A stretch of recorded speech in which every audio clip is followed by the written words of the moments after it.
연휴 이제 다 끝났죠? 예, 그 많던 연휴 다 끝났습니다. 이제 쉬는 날짜가 없습니다. 지금부터는 이제 열심히 공부하는 날짜만 남았습니다.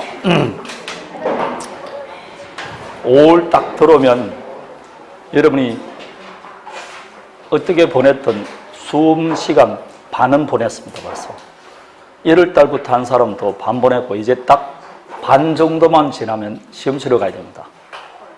왜냐하면 10월 달이 시험이니까 이제 거의 마지막 반환점을 돌았다 이렇게 생각하면 됩니다. 지금부터 이제 서서히 이제 거둬들여야 될 때입니다.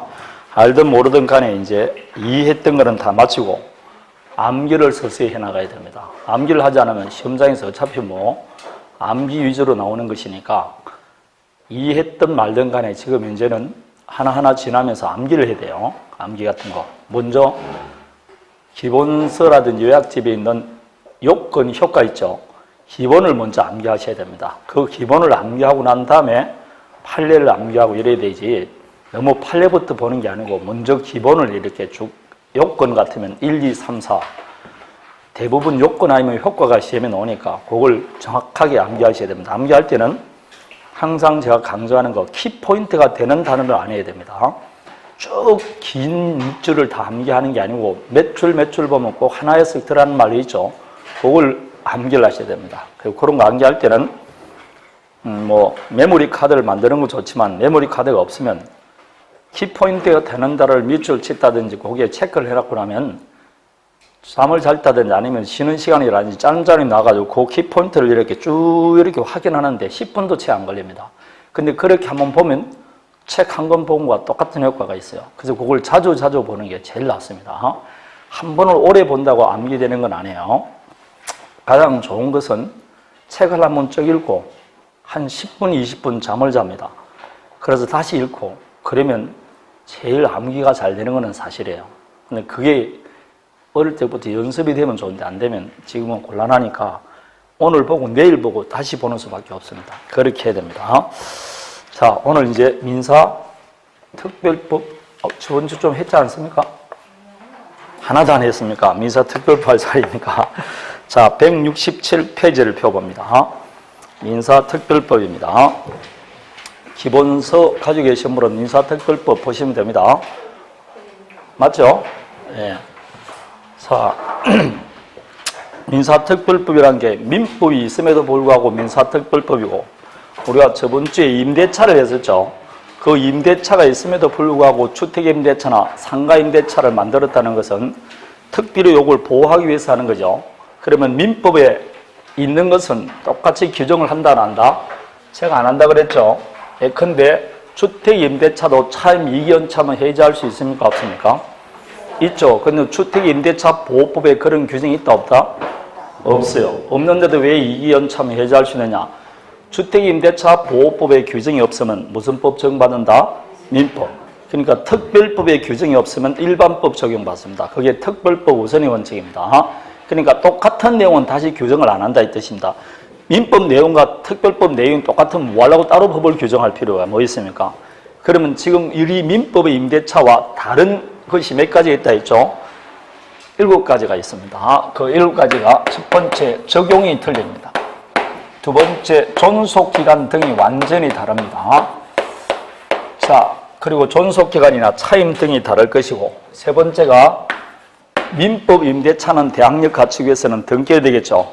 여기는 뭐 할 필요가 없느냐? 등기할 필요 없이 대항력 인정해 줍니다. 그래서 대항력 인정 방법이 다르고 민법에는 전혀 없는 제도가 하나 있어요. 그게 뭐가 있다? 우선 변제라는 제도입니다. 민법 임대차는 등기하더라도 우선 변제권은 없어요. 그러나 여기는 우선 변제 인정해 줍니다.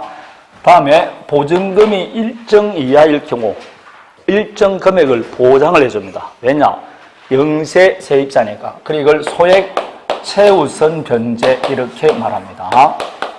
다음에 우리 민법 임차권 등기는 공동신청이 원칙입니다. 그런데 이 임차권 등기를 법원 명령에서 할 수도 있습니다. 이걸 임차권 등기 명령이다 이렇게 말합니다. 다음에 우리 민법 상속과는 다른 완전한 성결을 하나 따로 인정해 줍니다. 이렇게 7가지가 다른 점입니다. 그런데 나머지는 거의 뭐 기본서를 읽어본다지 안 그러면 따로 나오지 않고 문항으로 나올 수 있는 것이고 완벽하게 따로 이렇게 시험에 나오는 건 이 두 가지입니다. 대학력과 우선변제권. 요 우선변제는 소액까지 포함해서 그렇습니다. 그래서 항상 요 세 가지 위주로 보면 됩니다. 나머지는 이거 한 분만 이렇게 쭉 읽어보시면 다 알 수가 있어요. 자, 그럼 지금부터 적용부터 보는데 물적 범위, 인적 범위를 보면 첫 번째 어떤 건물에 적용되느냐, 누구에게 적용되느냐 이런데 당연히 주거용 건물에만 적용되겠죠. 주거용인지 아닌지는 공부상 기준을 합니까? 실지 용도에 따릅니까? 실지 용도에 따른다 그러죠. 다음에 언제 때를 기준한다? 임대차 계약 체결시를 기준합니다. 되겠습니까? 따라서 체결시를 기준하기 때문에 만일 사무실로 사용되던 건물이라도 나중에 용도가 변경돼서 주택으로 변경이 됐다. 그럼 임대차 계약 체결할 때는 주택으로 변경됐죠? 적용됩니다. 그러나 만일 사무실로 사용되던 건물이 임대차 계약 체결했어요. 임대차 존속 기간 중에 주택으로 변경됐다. 이 법 적용된다 안 된다? 안 됩니다. 다만 임대인의 승낙을 얻어서 변경이 됐으면 변경한 그때부터 적용될 수는 있습니다. 그러나 소급해서 적용되지는 않습니다. 뭘 기준한다고? 임대차 계약 체결 시점을 기준합니다. 다음에 우리가 흔히 아파트 들어가면 전세 들어가죠. 그 아파트 전세는 우리가 말하는 물건인 전세다, 채권인 전세다. 채권적 전세죠. 등기 안 한 전세 아닙니까? 그 미등기 전세도 이 법 적용되게 안 되게? 당연히 되겠죠. 그때 전세금을 이 법이 말하는 보증금으로 본다 되어 있을 겁니다. 다음에 주택이만 하면 미등기 무허가 건물도 된다 안 된다? 됩니다. 관계없습니다. 주택의 대지도 이 법 적용되게 안 되게? 됩니다. 그런데 이 법 적용 안 되는 임대차가 있습니다. 그게 일시 사용을 위한 임대차입니다. 여름에 강릉에 한 달간 피서를 가기 위해서 한 달간만 타인 아파트를 임차했다든지 몸이 아프기 때문에 바닷가에 3개월간 빌렸다. 이런 일시 사용을 위한 임대차는 적용된다 안 된다? 안 됩니다. 이게 법조문이 나와 있고 주택과 같이 상가도 똑같이 나와 있습니다. 이게 작년에 답으로 출제됐지 않습니까? 너무 우리를 물러보는 거죠. 일시 사용을 위한 임대차는 적용되지 않는다. 그렇게 말합니다. 그러면 이 주택임대차 보호법이 적용되기 위해서는 반드시 주택 소유자와 임대차 할 때만 적용되느냐? 그럼 말이 안 맞죠? 임대차는 채권이기 때문에 처분 권한이 있을 필요 있습니까? 없습니까? 없죠. 따라서 처분 권한 없더라도 임대할 권한 있는 자와 임대차하면 이 법 적용되게 안 되게 됩니다. 그래서 주택 소유자는 아니지만 적법한 임대의 권한을 가진 임대인과 임대차 계약하면 이 법 적용됩니다. 그 대표적인 어떤 것이 있느냐? 이쪽을 봅니다. 저쪽이 자, 갑이 을에게 건물을 매매했습니다. 자, 매매했는데 아직까지 매수인이 등기는 갖추지 못하고 대금은 다 지급했습니다. 그러면 등기를 갖추지 않고 점유를 이전받은 이 을도 점유할 권한이 있습니까? 없습니까? 이걸 점령권이라고 그랬죠. 매수인은 그 목적물을 점유 사용할 권리가 있어요. 따라서 이 점용권에 의해서 다른 사람에게 임대해 줄 수 있어 없어요? 있습니다. 그럼 임차인이 목적물을 점유하고 있죠. 그럴 때 소유자는 누굽니까?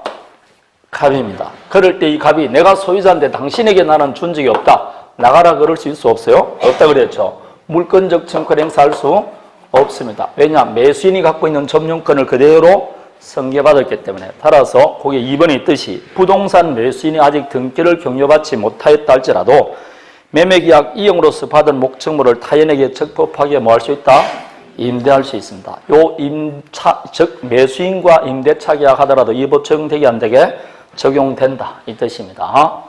적용된다. 다음에 두 번째, 거기에 갑과 을 사이에 명의신탁이 일어납니다.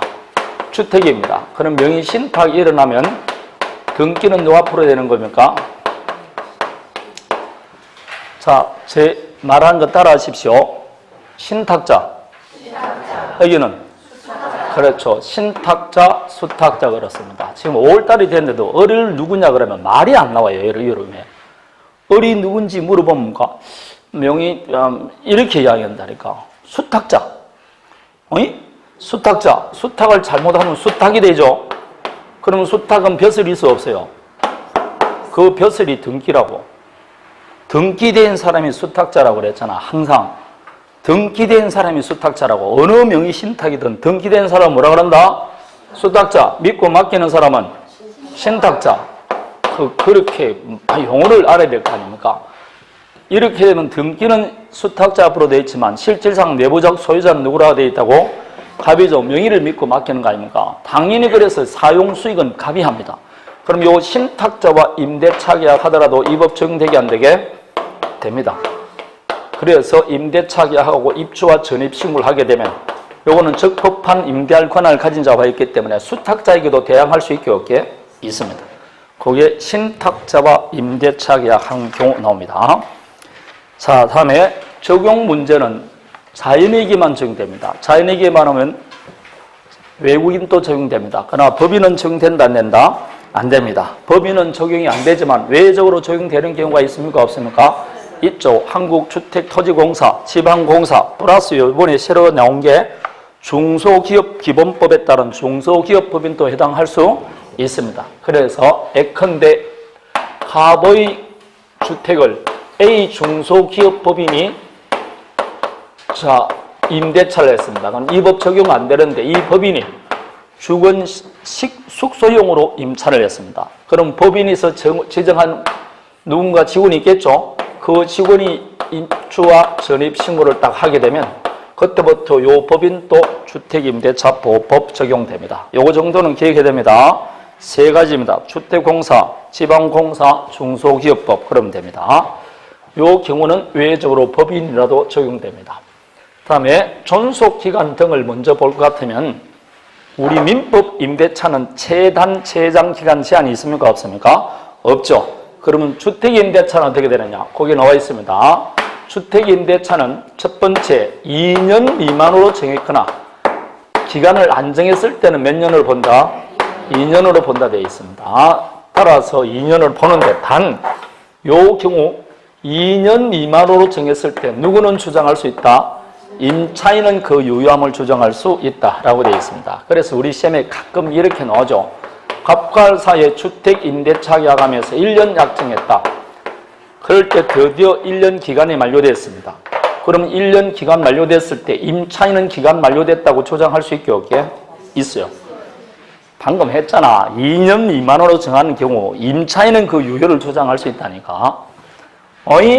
따라서 임차인은 1년 기간 주장할 수 있어 없어요? 그러나 임대인은 주장할 수 있어 없어요? 없죠. 왜냐하면 2년 미만으로 정했을 때는 2년으로 본다 되어 있으니까. 그러면 이 임차인 입장에서는 1년 주장해도 되고 몇 년 주장해도 된다? 2년 주장해도 됩니다. 그래서 누구한테 유리하다? 임차인에 유리합니다. 2년 미만으로 정한 경우 2년으로 보지만 임차인은 그 기간 정한 걸 유효를 주장할 수 있습니다. 그 이야기입니다. 되겠습니까? 자, 다음에 거기 2항 또 암기하십시오. 임대차가 끝난 경우에도 여러분 옛날에는 조문이 임대차가 종료된 경우에도 이렇게 되어 있는데 요즘은 한문은 전부 다 한글로 바꾸는 추세입니다. 그래서 모든 것이 종료란 말은 사라지고 전부 다 끝난 경우로 바뀝니다. 어색하죠? 임대차가 끝난 경우에도. 그런데 아직 민법 다른 조문에는 종료된 경우 이렇게 되어 있지 않습니까? 끝난 경우로 바뀝니다, 이제. 종료란 말은 영원히 우리 민법에서 사라집니다, 이제. 이게 별로 좋은 현상인지 아닌지 모르겠지만 약간 끝난 경우에도 임차인이 보증금 받을 때까지 임대차는 존속하는 것으로 본다 되어 있습니다. 다른 거는 여러분 민법 임대차라든지 전세권, 지상권은 존속기간 만료되면 전세금을 받았든 안 받았든 용역적 권리는 소멸하지 않습니까? 그러나 임대차는 소멸하지 않습니다. 요 조문이 주택과도 있고 상가도 있습니다. 요걸 암기하셔야 됩니다. 그래서 다음에 갱신입니다. 갱신은 이제 합의갱신은 문제가 없고 법정갱신은 문제됩니다. 법정갱신이란 다른 말하면 당사자가 아무 말 하지 않더라도 갱신된다. 묵시적 갱신, 법률의 규정에 따라 당연히 갱신된다. 법정갱신 이렇게 말하지 않습니까? 자, 갑과 을 사이에 주택 임대차를 했어요. 기간 3년을 약정했어요. 드디어 기간이 만료됐습니다. 기간이 만료되면 당연히 주인이 방 빼라는 동, 세입자는 나간다는 동 해야 되는데 임대인이 임대차 기간 만료 6월부터 1월 사이, 임차인은 1월 전까지 아무 말 안 합니다. 둘 다 이 기간 동안 아무 말 안 했다는 계속 살겠다는 말이겠죠. 이렇게 되면 종전과 동일한 조건으로 다시 갱신한 것으로 봅니다. 그럼 종전과 동일한 조건이면 다시 3년이냐? 아닙니다. 갱신이 되면 기간은 몇 년으로 본다? 2년으로 본다 되어 있습니다. 따라서 2년 맞습니다.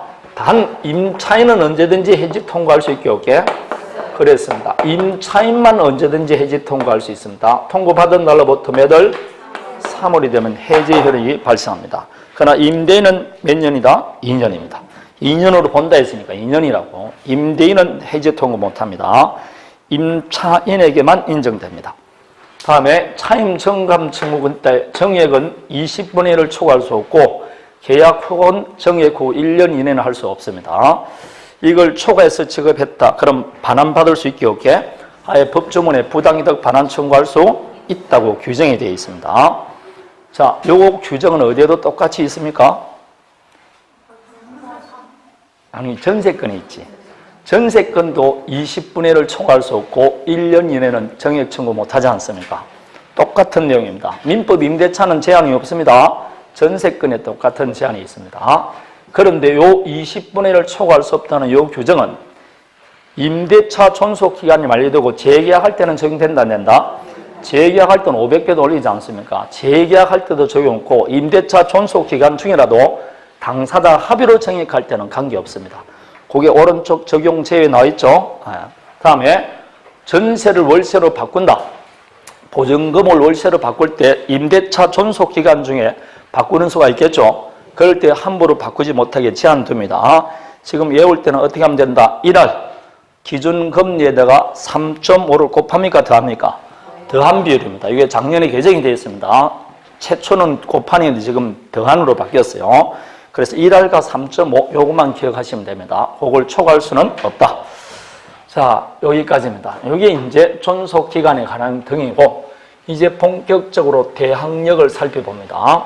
올해 우리 민법은 임차권은 원래 대항력이 없고 외적으로 대항력 갖추기 위해서는 뭘 해야 된다 그랬죠? 621조에 등기하라 되어 있지 않습니까? 621조를 다시 합니다. 부동산 임차인은 반대 약정이 없는 한 부동산 임대인에게 등기 절차에 협력할 것을 청구할 수 있다. 이항 등기된 임차권은 그때부터 제3자에 대해서도 효력이 있다 되어 있어요. 되겠습니까? 그런데 여러분 법조문 딱 3조를 보십시오. 임대차는 여기서 말하는 임대차는 주택임대차죠. 주택임대차는 구태여 뭐가 없더라도 등기가 없는 경우에도 인도와 주민등록을 마친 때는 언제부터? 다음 날부터 제3자에 대해 효력이 생긴다. 이렇게 되어 있잖아요. 따라서 결론을 말하면 주택임대차는 구태여 뭐 할 필요 없이 등기할 필요 없이 인도와 뭘 마치면 주민등록을 마치면 이길 뭐부터? 0시부터 다음 날로부터 제3자에 대해서도 효력을 인정해 주는 겁니다. 그래서 주택도 등기하면 대항력이 생깁니다. 그러나 구태여 임대인이 합의 안 해줘서 등기 안 해주더라도 요거 갖추면 된다는 겁니다. 요게 임대차의 대항요건입니다. 그럼 요거는 뭐 대신 하는 겁니까? 등기 대신. 그래 이게 공시수단입니다. 공시원칙이 확장 적용된 게 인도와 주민등록입니다. 근데 주민등록은 신고하고 나서 주민등록표에 옮기는데 시간적 간격을 요하죠. 그래서 요 간격을 없애기 위해서 법조문에 뭐라 되어 있습니까? 이 경우 전입신고한 때 주민등록한 것으로 본다. 딱 그렇게 못을 박아놓은 겁니다. 되겠습니까? 따라서 전입신고하면 주민등록표에 옮기 전이라도 그때부터 효력이 생기는 겁니다. 다음 날부터. 이해되겠죠? 전입신고한 때. 그래서 시험에 나올 때는 인도와 주민등록 오기도 하고 인도와 전입신고 이렇게 나오기도 합니다. 그리고 주택을 인도받는 것은 그 집에 사는 거죠. 그걸 흔히 뭐라 그럽니까? 입주라 그러잖아. 그래서 입주와 전입신고 이렇게도 하는 겁니다. 똑같은 말입니다. 자, 그러면 대항력 갖추기 위한 거. 입주라는 건 점유를, 인도라는 점유를 이전해 주는 거죠. 결국 임차인이 목적물을 뭐 해야 된다? 점유해야 됩니다. 이때 점유는 직접 점유, 간접 점유 다 가능합니다. 단 간접 점유 가능하지만 이때는 반드시 누가 대항력권을 갖춰야 된다? 직접 점유자가 대항력권을 갖춰야 됩니다. 따라서 간접 점유자의 주민등록은 인정해주지 않습니다. 합파할 사이에 임대차 계약을 합니다. 그럼 이 임차권자가 대항력 가축에서 입주 전입 신고해야 되겠죠. 근데 임대인 동의를 받아서 이걸 전대해 줄 수 있습니까? 없습니까? 있어. 그럽니다. 전차인이 있습니다. 그럼 이 사람이 무슨 점유자? 간접 점유자. 이 사람이 직접 점유자입니다. 그러면 전대했다 해서 임차권이 소멸되는 건 아니죠. 그럼 대항력 갖춰야 되는데 누가 대항력 갖춰야 된다고? 반드시 직접 점유자인 전차인이 입주와 전입 신고를 해야 됩니다. 그렇게 되면 이 임차권도 뭐가 생긴다? 대항력 생깁니다. 만일 전차인이 입주 전입 신고하지 않고 임차인이 주민등록이 있다. 인정해주지 않습니다. 반드시 누가 갖추고 있어야 된다고? 실제 거주하는 전차인이 대항력권을 갖춰야 됩니다. 그럴 때 임차권도 대항력이 생깁니다. 자, 그러면 대항력이 생긴다 하는데 이제 여기서 점유는 간접 점유로도 괜찮다. 여기서 두 번째 주민등록입니다. 주민등록은 공시수단이죠. 따라서 정확해야 된다, 안 해야 된다? 반드시 정확해야 됩니다. 그래서 일단 3번을 보면 본인의 주민등록만 아니고 가족의 주민등록도 인정해준다, 안 해준다? 인정해줍니다. 다가구용 단독주택은 지분까지 하면 되지만 다세대주택은 동호수를 반드시 기록해야 됩니다. 자, 여기서 이제 주민등록을 언제 효력이 발생하느냐? 효력 발생 시기가 문제되는데 언제 발생한다? 수리시입니다. 이거 우리 두 번 시험에 답으로 나왔잖아요. 자, 수리시 효력이 생깁니다. 그래서 예컨대 갑이 신고를 했습니다. 신고할 때 30번째로 신고했어요. 올바르게 신고했는데 담당 공무원이 하는 말이 그 번지는 31번지에 의해서 31번지로 수정을 한 겁니다. 그래서 31번지로 뭐였다? 수리가 됐어요. 그런데 이 31번지가 잘못된 겁니다. 자, 그러면 대항력이 인정해준다, 안 해준다? 안 해줍니다. 왜냐? 신고는 올바르게 했지만 뭐는 될 때? 수리될 때는 잘못된 지분으로 수리했잖아요. 그럼 인정해준다, 안 해준다? 안 해줍니다. 설사 그것이 담당 공무원 요구에 기인한 것이라도 인정해주지 않습니다. 유명한 판례 아닙니까? 바로 시험에 답으로 나왔죠. 그러면 거꾸로 올바르게 신고하고 수리도 됐어요. 수리도 지금 올바르게 됐는데 담당 공무원이 주민등록표에 옮길 때 잘못된 지분으로 옮깁니다. 자, 대항력이 인정해준다, 안 해준다? 언제 때 발생하니까? 그럼 수리할 때 잘 됐잖아요. 그럼 주민등록표에 옮길 때 잘못 옮기더라도 효력을 인정해줍니다. 그게 1번과 2번 판례입니다. 이해되겠습니까? 언제 때 효력이 발생한다고? 수리시 이렇게 되는 겁니다. 자, 그럴 때 주민등록 인도, 그럼 주민등록은 이것만 기억하시면 됩니다. 수리시 효력이 발생한다. 여기서 있는데 이 인도와 주민등록은 대항력이라는 효력이 발생하기 위한 요건 맞죠? 근데 효력 발생 요건이고 효력 무슨 요건이다?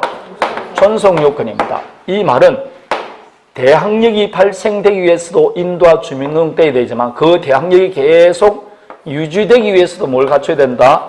인도와 주민등록이 있어야 됩니다. 단 한 번이라도 퇴거해버리면 종전했던 대항력 전부 다 사라집니다. 그게 등기와 틀립니다. 등기는 불법 말소되더라도 이미 취득했던 권리가 소멸되지는 않지만 이거는 소멸됩니다. 그래서 효력 발생 요건이고 무슨 요건이다? 존속 요건입니다. 그게 169페이지 그게 임차권의 대항력에서 1번 대항요건 가로 안에 보면 효력 발생 요건이고 존속 요건이라고 1번에 제일 위에 나와 있잖아. 그게 맞습니까? 자, 그럼 이제 만일 나오는 겁니다. 효력 발생 요건이고 존속 요건이다. 그럼 주민등록이 자의에서 만일 다른 곳으로 퇴거했다. 그럼 대항력이 인정해준다, 안 해준다?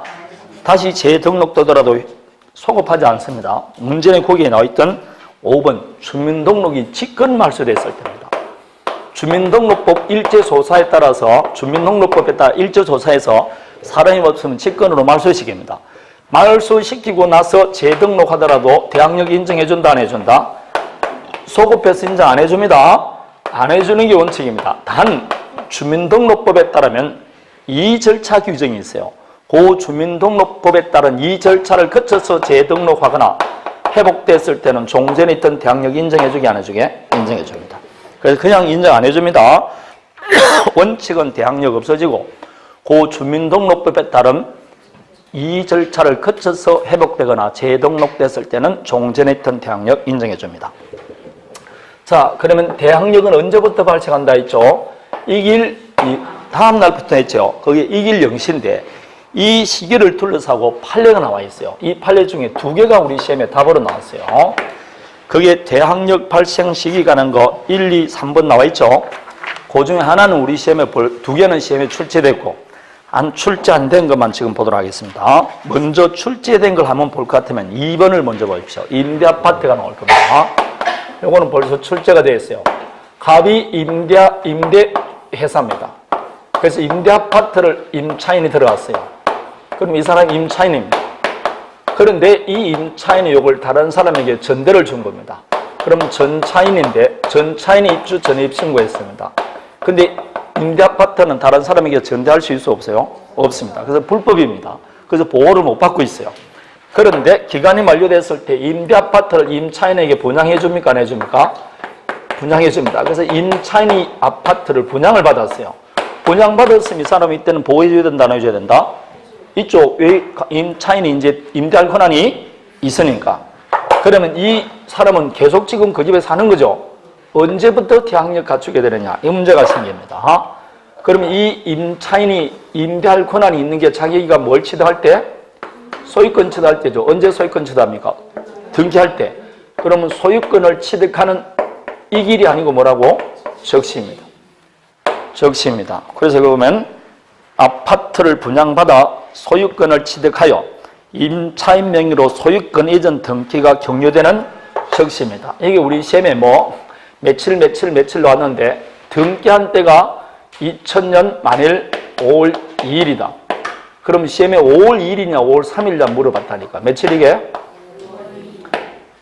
이 일이 아니고 등기하는 적시 대항력생입니다. 이렇게 하루하루도 물어봅니다. 정확하게 기억해야 됩니다. 자, 그럼 이제 1번으로 가보는 겁니다. 이거는 출제가 안 된 겁니다.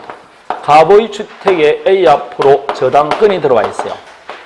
그 저당권 들어온 집에 임차인이 들어온 겁니다. 입주 전입 신고했어요.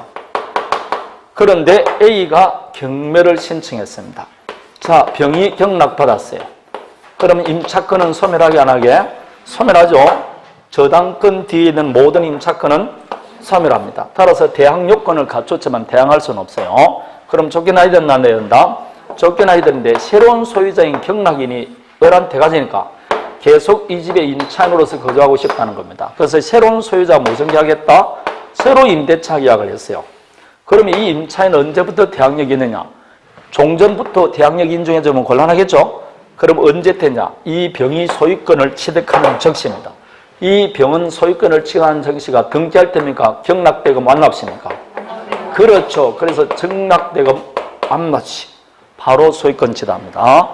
자, 그게 1번입니다. 그래서 낙찰대금을 납부하여 소유권을 취득하는 적시 대항력 취득합니다. 등기할 때가 아닙니다.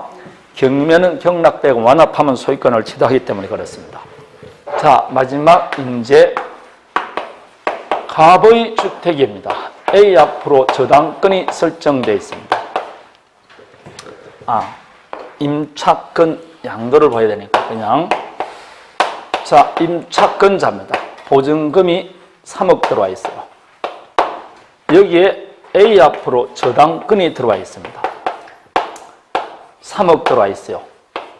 이 경우 건물이 4억 나갑니다. 그러면 이 임차인은 4억 중에서 자기가 3억 먼저 받으니까 안심할 수 있겠죠. 그런데 드디어 임대차 기간이 만료됐습니다. 그러면 보통 주인이 방 빼가 나가라 그러죠. 그럼 여기에 방 빼집니까 안 빼집니까? 예? 방 뺍니까? 뺄 수 있습니까? 없습니까? 여러분. 이렇게 모르는 사람을 언제 키워가지고 돈 주고 월급 받아 먹고 하려는지 알 수가 없다니까. 아직 병아리도 안 된 겁니다, 여러분. 아직 반숙도 안 돼 있다. 병아리 계란도 안 돼 있다, 아직까지. 이런 집에 여러분이 지금 임차인이 들어가려고 합니다. 그럼 중개업자가 이런 집에 여러분 3억 임대차 들어가려면 들어가게 안 들어가게? 왜 못 들어갑니까? 저당권이 있으니까.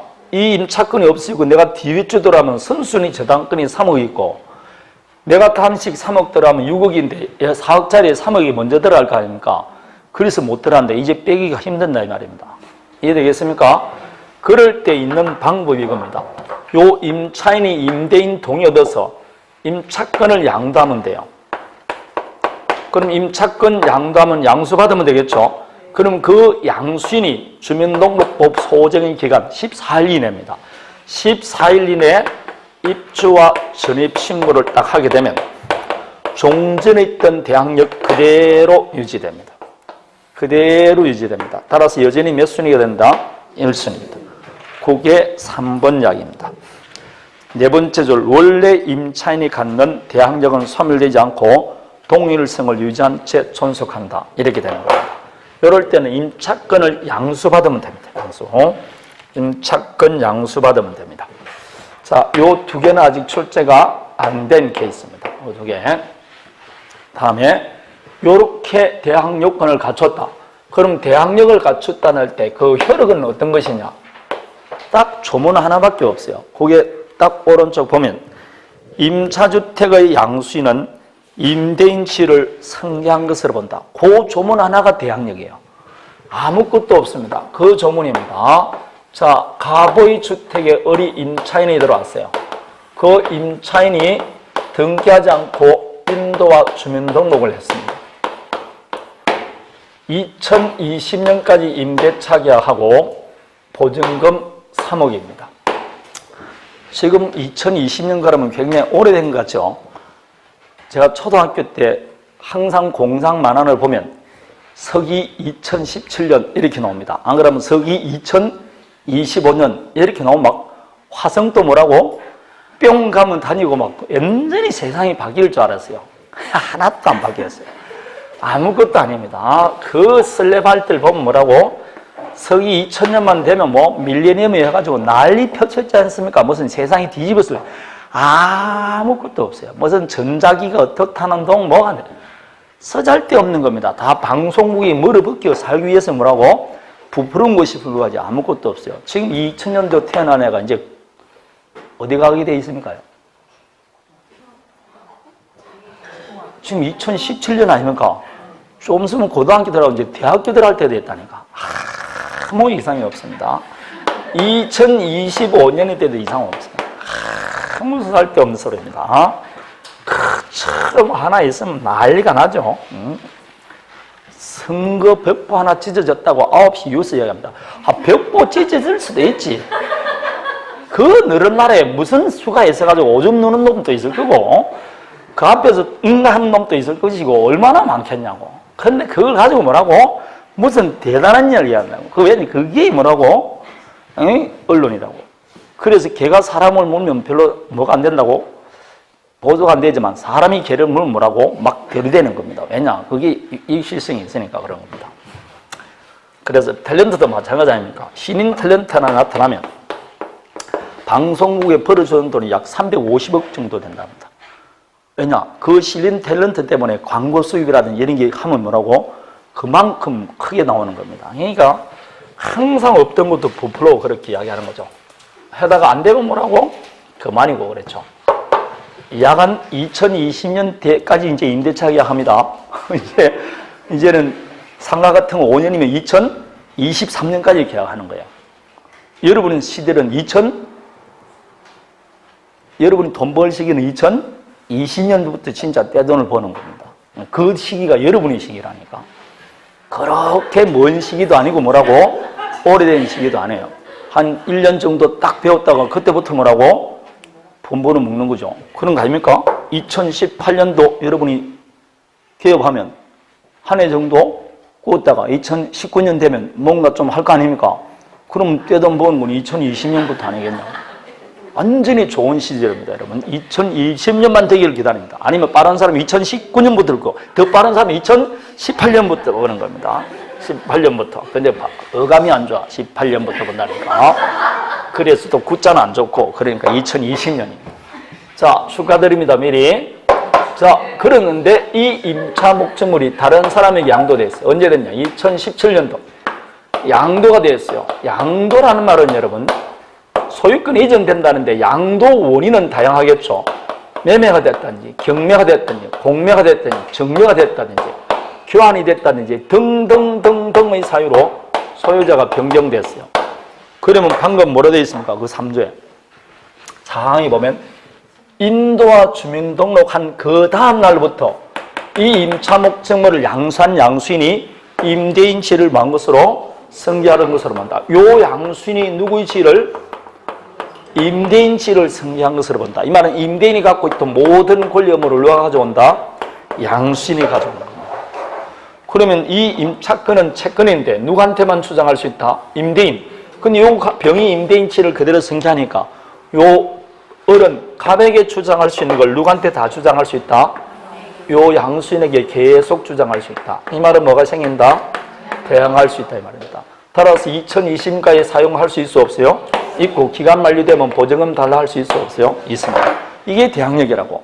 그럼 입주와 전입신고를 다 하게 되면 아무리 임차목직물이 경매가 되든 매매되든 안심할 수 있어 없어요? 그게 대항력 아닙니까? 왜냐? 양수인에게도 임차권을 주장할 수 있다. 이게 대항력입니다. 아무것도 아닙니다. 이게 대항력입니다. 자, 여기서 그러면 종전 소유자인 갑의 보증금 반환 채무는 소멸할까요? 소멸하지 않을까요? 예? 원칙은 소멸합니다. 이 갑이 갖고 있던 임대인 지위가 병에 개전된다니까. 따라서 갑의 모든 권리 의무는 어떻게 된다? 소멸합니다. 우리 전세권 할 때 했잖아요. 전세 목적물이 새로 양도되면 전세금 반환 채무는 누가 부담한다 했죠? 신소유자. 종전 설정자의 권리 의무는 소멸된다 했습니다. 똑같은 겁니다. 자, 그런데 임대차는 전세권하고 좀 다른 경향이 있어요. 왜냐하면 임대차는 채권행위죠. 그럼 무슨 문제를 남겼냐? 이행의 문제를 남깁니다. 상호 신뢰관계를 바탕으로 하고 있는 겁니다. 예컨대 이 을이 지금 4남매를 주고 있는 부부가 임차를 하고 있어요. 근데 지금 2살 터울로 지금 초등학교 3학년까지 있습니다. 얼마나 시끄럽겠습니까? 그래도 용도에 맞게 계속 제공은 누가 해줘야 된다? 임대인이. 근데 노부부입니다. 그래서 애들이 시끄러운 거 아무 소리 안 했어요. 이번에 집을 팔았는데 노는데 뭐니까 노처녀가 매수한 겁니다. 애들 떠드는 소리만 나오면 뭐라고? 주인이 과음절입니다. 이게 임대차 관계라고. 이해되겠습니까? 필요비도 계속해서 수수 의무 해주니까 누가 임대인냐에 따라서 권리 의무가 조금씩 뭐라고 변제를 당할 수 있다니까. 그래서 이 을이 나는 임차권 승계를 원하지 않는다 할 수 있습니까? 없습니까? 있습니다. 그러면 조금 이따가 나오겠는데 만일 임대차 존속 기간 중에 임차목적물이 다른 사람이 양도되면 대항력 있는 임차권이라도 나도 나가겠다고 할 수 있게 없게 공평원칙상 해지할 수 있어요. 왜냐? 임대인은 임대차 관계에서 탈퇴되는데 임차인만 종전 계약이 묶인다는 것은 공평하지 않다는 겁니다. 아니면 임대차 존속기간 만료되고 난 다음에 임차목적물이 양도됐다. 그러면 양도 사실 안 때로부터 상당 기간 내에 뭐 하면 된다? 이의제기하면 된다. 나는 임차권 승계를 원하지 않습니다. 라고 말하면 종전 임대인의 보증금 반환 채무는 소멸하지 않고 존속합니다. 그래서 2번을 기억하셔야 됩니다. 다만 임차인이 임대인 지위 승계를 원하지 않는 경우에는 임차인이 양도 사실 안 때로부터 상당 기간 내에 뭐 제기하면 이의 제기하면 종전 임대인의 보증금 반환 채무는 소멸하지 않습니다. 안 그러면 원칙적으로 소멸하게 안 하게? 소멸합니다. 원칙적으로는 소멸합니다. 이럴 때만 소멸하지 않습니다. 이해되겠습니까? 자, 그러면 양수인이 임대인 지위를 승계한다고 했죠. 그럼 요 양수인에 해당되는지 안 되느냐? 오른쪽 6번을 보면 됩니다. 먼저 3번을 보십시오. 대지만, 조금 전에 대지도 주택임대차 보호법 정된다 했죠. 그러나 대지를 경락받은 사람은 양수인에 해당한다 안 한다? 안 합니다. 임차 건물을 양수받아야지 대지만 양수받은 사람은 임대인 지위를 승계하지는 않습니다. 다음에 1번을 보면 자, 갑의 주택입니다. 그런데 이게 미등기 주택입니다. 미등기 주택이라도 주택임대차 보호법 적용되게 안 되게 된다고 그랬습니다. 자, 그러는데 이 주택을 매수한 사람이 있어요. 근데 미등기 주택을 매수했기 때문에 아직 자기 앞으로 등기를 하지 않고 사실상 소유자라고 행세를 하고 있습니다. 요자도 임대인 지위를 승계하게 안 하게? 승계합니다. 그게 1번입니다. 미등기인 관계로 아직 등기를 격려하지 못했지만 사실상 소유권을 행사하는 자도 양수인에 해당한다라고 되어 있을 겁니다. 자, 조금 전에 제가 주택 임대차 이쪽 보십시오. 적용할 때 명의 신탁자와 임대차기 하더라도 이 법 적용된다 그랬죠. 따라서 이 임차인이 입주와 전입 신고를 했어요. 그러고 난 다음에 명의 신탁자가 이 부동산을 수탁자에게 처분해 버렸어요. 그럼 실질상 이제 소유권 누가 가져갔다? 수탁자. 그 수탁자에게 여전히 대항할 수 있게 없게 있습니다. 그 수탁자가 임대인치를 그대로 승결합니다. 그게 2번 내용입니다. 이해되겠습니까? 자, 그 이야기입니다. 다음에 3번, 두 번째 3번을 보면 나옵니까? 거기에 보면 요거는 시험에 출제가 됐어요. 우리 시험에. 갑의 주택에 을이 임차인이 들어와 있어요. 주민등록을 하고 있습니다. 근데 임차 보증금 채권이 있죠. 보증금이 2억입니다. 요걸 평소에 을에게 돈을 빌려준 자가 보증금 반환 채권을 가압류했어요. 가압류할 수 있습니까? 없습니까? 여러분도 만일 을에게 돈 빌려줬다면 보증금을 압류해야 될 거 아닙니까? 가압류했어요. 가압류한 다음에 임차목청물이 다른 사람이 양도됐어요. 자, 그러면 이 가압류권자는 누구에게 보증금 달라할 수 있느냐? 이 문제입니다. 가압류사일 때는 누구와 소유자였다? 그 이후에 소유자가 정액이 바뀌었습니다. 누구한테 청구해야 된다? 가압류됐다 할지라도 임차목청물이 양도되면 그 양수인이 임대인치를 승계합니다. 그래서 누구에게만 주장한다? 정액에만. 그래서 양수인에 대해서만 가압류 효력을 주장할 수 있다. 이게 우리 시험에 답으로 출제된 겁니다. 어느 게 출제될지 모릅니다. 그러니까 항상 뭐든 정확하게 하게 됩니다. 이게 양수인입니다. 양수인. 되겠습니까? 자, 여기서 이제 요거는 어떻게 되느냐 이 말입니다. 자, 다시 갑과 사이에 임대차 계약이 체결됐어요. 자, 계약력 갖추고 보증금이 3억이었습니다. 근데 A 앞으로 저당권이 들어와 있어요. 그러고 나서 임대차 존속기간이 만료돼서 다시 갱신을 했어요. 갱신하면서 보증금을 5천만 원 더 정액하기로 된 겁니다. 드디어 A가 경매를 했어요. 경락에는 임대인치를 승계한다 안 한다? 승계하죠. 입주 전입 신고돼 있으니까 승계하는데 요 승계인은 보증금 반환 채무도 승계하겠죠. 그때 보증금 반환 채무 3억 5천을 승계할까요? 3억만 승계할까요? 3억만 승계합니다. 왜냐? 저당권 설정 이후에 정액된 부분에 대해서는 저당권자에게 대항할 수 없습니다. 저당권자에게 대항 못한다는 것은 결국은 경락연에게 대항하지 못한다는 뜻입니다. 그게 171페이지 4번에 있는 정액된 케이스입니다. 기억하는 게 몸에 좋습니다. 정액은 잘 나오니까 그렇습니다. 자, 이제 170페이지 왼쪽에 있는 3번. 이게 이제 자, 확정일자가 필요한 이유가 이제 여기서 나옵니다. 갑의 주택에 A 앞으로 저당권이 설정됐어요. 3억짜리입니다. 여기에 임차인이 들어왔어요. 3억 들어왔습니다. 자, 임대차가 2020년까지입니다. 그런데 A가 경매를 신청했어요. 자, 그럴 때 병이 경락받았습니다. 경락인은 임대인치를 승계한다 안 한다? 예? 요거는 경매만 해당됩니다. 경락인은 임대인치를 승계합니까 안 합니까? 이 말은 을은 이 병에게 대항할 수 있다 없다? 예? 한 반 정도가 아니 3분의 1 정도만 대답을 하네요. 3분의 2는 모르겠다는 이야기죠. 정상적입니다. 대신 열심히 공부해야 됩니다. 저당권 뒤에 있는 모든 권리는 소멸한다고 조금 전에도 말했습니다. 따라서 조금 전에 언제 말했냐? 아까 말했지 않습니까? 대항 요건은 갖췄지만 없는 자와 계약하면 소멸한다고 아까 이야기했었을 겁니다. 발생 시기간에 했잖아요. 여기 써놨잖아. 지금 임차권은 소멸한다고. 회수 안 했어요. 아까 들을 때 그냥 불러 들었지. 예? 저당권자가 경매하면 임차권이 소멸한다고. 소멸하니까 새로운 소유자와 임대차 계약할 때 언제 대항력 갖추냐 그거 이야기했잖아요. 근데 여기는 또 왜 소멸을 안 하느냐고. 그러니까 저당권 뒤에 있는 모든 권리는 제가 소멸한다고 그랬습니까? 안 그랬습니까? 지상권, 전세권, 가등기, 가압류, 압류 다 소멸하는데 무슨 임차권의 용가리 통뼈입니까? 소멸 안 하게. 따라서 소멸합니다. 소멸하니까 대항할 수 있어 없어요? 소멸하는데 무슨 대항합니까? 살아있을 때 대항하는 거지. 따로 보따리 사고 나가야 된다, 안 나가야 된다? 나가야 되는 겁니다. 자, 그럴 때 보증금이 4억입니다. 3억인데 경락대금이 4억이에요. 그러면 어른 1억밖에 못 받겠죠.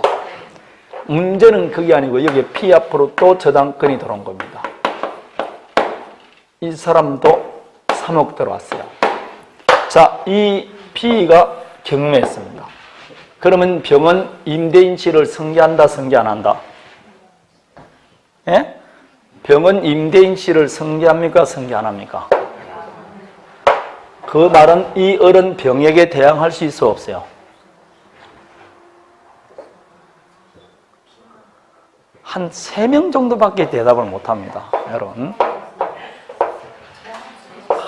대단한 겁니다. 열심히 노력해야 됩니다. 최선순위 뒤에 있는 모든 권리는 소멸한다고 내가 여러 번 이야기했습니다. 누가 경매할 때 누가 있는지는 중요하지 않고 최선순위 저당권 뒤에 있는 모든 물건은 소멸한다고. 선순위, 끝순위, 말순위 할 것 없이 다 저당권은 소멸하고 뒤에 있는 모든 권리는 소멸한다고 그렇게 말을 했음에도 불구하고 손바닥에 적고 좀 외워놔라고. 네? 두루지게 나만 보는 게 중요한 게 아니고 두루지게 손바닥을 봐야 돼요. 손바닥을. 이걸 해야 경매도 좀 할 거 아닙니까? 최선순위 저당권 뒤에 있는 모든 물건은 소멸한다니까. 모든 권리는 다 소멸해. 딱 하나 유치권만 소멸 안 한다고. 그게 그렇게 어려우냐고. 최선순위 저당권 뒤에 있는 모든 권리는 소멸한다고. 누가 경매 신청이나 중요 안 하다 했잖아. 그냥 최선순위라고. 선순위 뒤에 있는 모든 물건은 소멸한다고. 거기 책상에 쓰지 말고 손바닥에 쓰라고. 손바닥에. 어떻게 쓴다고? 그냥 저당권 하나만 쓰라고. 그러면 그렇게 써놔더라. 오늘 저당권 뒤에는 다 소멸하지. 그렇게 알 수가 있잖아. 그러니까 며칠 외워야 된다니까요. 그게 자꾸 그렇게 해서 하루하루 날아가야 되지. 딱 밑줄 치고 노란 거 꺾었습니다. 그거 아무 쓰잘데 없다니까. 노란 거 끈다고 외워질 것 같으면 여러분 지금 벌써 천재가 됐다니까. 다음번에 또 이야기합니다. 또 이야기하면 반 정도 볼게 몰라. 또 이야기합니다. 그래도 괜찮아요. 앞으로 한 4번 더 할 거예요. 그때까지만 외우면 됩니다. 그러면 다 합격할 수 있어요. 속이 터지는 건 내가 터지지만 여러분 괜찮아요. 응? 자, 지금 한 5명 정도는 알고 있습니다. 그럼 벌써 5명 건졌다. 소멸한다, 안 한다? 소멸합니다. 보따리 삽니다. 보따리 사가 옛날에 그림도 그려주고 했어요. 자, 그럼 이제 경락대금 얼마 나왔다고? 4억 나왔습니다. 먼저 보따리는 샀어요. 나가야 됩니다. 배당이 문제됩니다. 배당 어떻게 배당해준다? 3억 배당합니다. 이제 남았죠? 배당 받아간다, 못 받아간다? 자, 여기에서 이제 1억 들어왔어요. 1억 받아갑니다. 얼마 남아있습니까? 3억 남아있죠? 배당해준다, 안 해준다? 안 해준다. 여기에 배당해줘버립니다. 그럼 돈을 한 번도 못 받고 쫓겨납니다. 왜 그러냐? 이 을이 갖고 있던 입주와 지금 요거 입주 전입 신고했습니다. 입주 전입 신고했다 할지라도 대항력이 없습니다. 그리고 임차인에게는 우선 변제권이 없어요. 이래 되면 한 푼도 못 받고 쫓겨나는 겁니다. 이래서 이 경우 이제 법이 생각하는 겁니다. 이 임차인은 선순위의 저당권이 있으니까 임차권이 소멸되는 것은 맞다. 그렇지만 적어도 후순위 권리자보다 보증금은 먼저 받아가야 되지 않겠냐 이 말입니다. 그래서 만든 제도가 뭐가 있다? 확정입자라는 제도가 나온 거예요. 그럼 이 임차인이 입주와 전입 신고만 했지 않고 확정일자까지 갖췄습니다. 그런데 B가 경매했어요. 2017년도. 임차권 소멸한다, 안 한다? 예? 소멸합니까, 안 합니까? 봐봐. 내가 방금 3분 전에 저당권 뒤에 있는 모든 권리는 소멸한다 했음에도 불구하고 아직까지도 소멸 안 한 사람이 있다니까. 응? 자랑스러운 우리 제자들아, 응? 하나를 말하면 열은 몰라더라도 하나는 알아야 될 거 아니냐. 소멸 안 하기는 뭘 소멸 안 해. 이 천선에 저당권이 있는데 소멸 안 하면 뭐 하려고 확정일자 받냐고. 그냥 어차피 양수인에게 대항할 수 있는데 소멸되니까 문제되는 거 아닙니까? 소멸되니까. 소멸 안 되면 이 병에게 대항할 수 있으니까 나중에 병 앞으로 돈 받아가면 되는데 무슨 문제가 생겼냐고. 보따리 사야 된다 안 사야 된다? 보따리 사는 거는 똑같다니까. 보따리는 이 입주와 전입신고 가지고 나지지 확정일자는 관계없습니다. 다만 뭐만 틀린다고 이제? 배당이 틀린다고. 배당. 대항력은 없어졌다니까. 지금 소멸됐다고. 여기 얼마 배당해 준다고? 1억. 여기 얼마? 왜냐? 확정일자를 받으면 후순위 권리자 기타 채권자보다 보증금 우선 변제받을 권리를 인정해 줍니다. 그래서 확정일자라는 제도가 필요하다 이 말입니다. 왜 뭐가 확정일자인지 알아야 된다고. 이게 확정일자라고. 주택이나 상가나 다 똑같은 말입니다. 따라서 요 계월은 확정일자를 받으면 보호받을 수가 있어요. 그런데 확정일자 받지 않고 보호받는 방법이 없느냐? 이 경우는 이런 케이스는 있습니다. A 앞으로 저당권이 들어와 있는데 2천만 원 들어와 있어요. 여기 임차인이 들어온 겁니다. 근데 입주와 전입 신고했어요. 그냥 보증금이 예컨대 3억입니다. 근데 입주와 전입 신고만 했어요. 여기에 딱 저당권이 들어왔는데 3억짜리가 들어온 겁니다. 자, 이 부동산이 경매가 딱 됐어요. 누가 경매하든 임차권은 소멸한다 안 한다? 소멸합니다. 근데 경락대금이 딱 3억 나왔어요. 그럼 여기에 2천만 원 배당해주고 2억 8천은 누구한테 준다? 병에 줍니다. 여기에 뭘 안 받았으니까? 확정일자를 안 받았습니다. 이럴 때 이 어른 경매를 신청할 기미가 보이죠? 그럼 보이면 경매를 신청할 때 실제로 신청한 다음에 해도 돼요. 이 을이 이 저당권이 경매되면 임차권은 소멸하죠. 그럼 저당권이 실행되는지 안 되는지 이해관계 있는 제3자이기 때문에 이 을은 임대인을 대의해서 변제할 수 있어요. 그래서 뭘 해버린다? 변제를 해버립니다. 자, 이렇게 선순위 이 저당권이 변제 등으로 저당권이 어떻게 됐다? 소멸합니다. 그러면 변제되면 저당권은 소멸하죠. 우리나라는 순위 성전합니다. 그럼 졸지에 누가 선순위가 되느냐? 을이 1순위가 됩니다. 이제 입주 전입 신고하고 보증금 3억이에요. 그럼 B가 이제 몇 순위 되느냐? 2순위입니다. 그럼 나중에 이 A가 경매를 신청하더라도 경락인은 임대인 씨를 승계하게 안 하게 그대로 승계합니다. 왜냐? 최선순위니까. 그럼 2020년까지 사용수익 추정하고 보증금 3억 달라 할 수 있어 없어요? 있죠. 그럼 얼마를 투자하고? 2천만 원 투자하고 3억 받았으니까 2억 8천은 건졌지 않습니까? 이렇게 샌드위치가 되었을 경우, 이걸 흔히 샌드위치라고 합니다. 선순위 저당권이 있고 임차권이 있고 저당권이 있고 우리 시험에 제일 많이 나옵니다. 선순위 딱 샌드위치가 되면 임차권은 무조건 소멸합니다. 단 선순위 저당권이 변제 등으로 소멸하게 되면 당연히 대항력 가진다 안 가진다? 가집니다. 170페이지 밑에서 세 번째 줄입니다. 3번 나올 겁니다. 2번 다만 나올 겁니다. 나옵니까? 선순위 변제 등으로 소멸되면 순위 성전의 원칙에서 대항력 가짐으로 경락인에게 효력 주장할 수 있다. 아주 자주 나오는 문제입니다. 자, 그럼 여기서부터 이제 우선 변제권 봐야 되겠죠? 확정일자 제도를 봅니다. 조금 쉬었다 할까요? 네, 쉬었다 합니다.